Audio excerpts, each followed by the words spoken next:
but not an entire feature film. That changed the following year. I started editing The English Patient mechanically, but for reasons explained in this new edition of Blink, we changed over to digital during production. And every film that I have worked on since, including the restorations of Touch of Evil and Apocalypse Now, have been edited digitally using the Avid Film Composer system. It is a rule of thumb that 2.5 years represent a generation in the evolution of computers. More than 2 of those electronic generations have passed since 1995.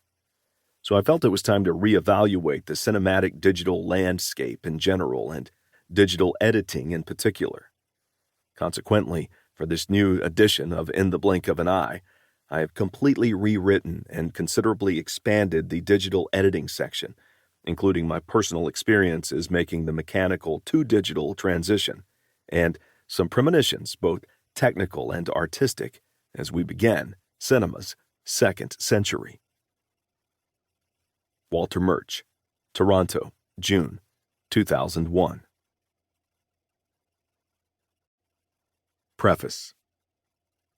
Igor Stravinsky loved expressing himself and wrote a good deal on interpretation. As he bore a volcano within him, he urged restraint.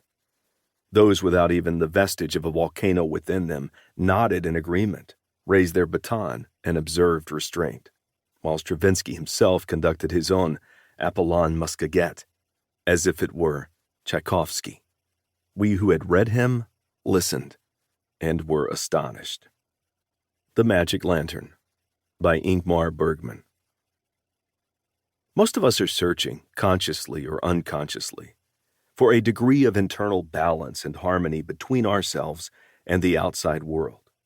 And if we happen to become aware, like Stravinsky, of a volcano within us, we will compensate by urging restraint. By the same token, someone who bore a glacier within him might urge passionate abandon. The danger is, as Bergman points out, that a glacial personality in need of passionate abandon may read Stravinsky and apply restraint instead.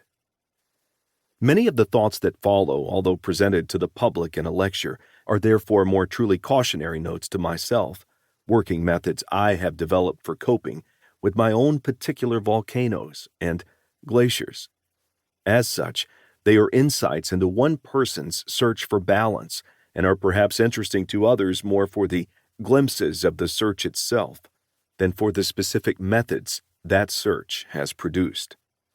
I would like to thank Ken Sallows for providing me with the transcription of the original lecture and the opportunity to present it to a wider audience.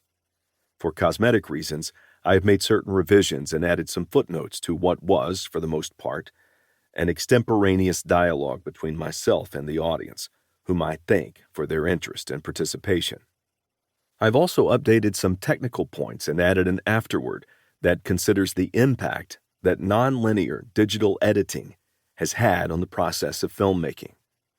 Special thanks also to Hilary Furlong, then of the Australian Film Commission, who was instrumental in bringing me to Australia, where the lecture was originally given. Walter Murch, Rome, August 1995. Cuts and shadow cuts.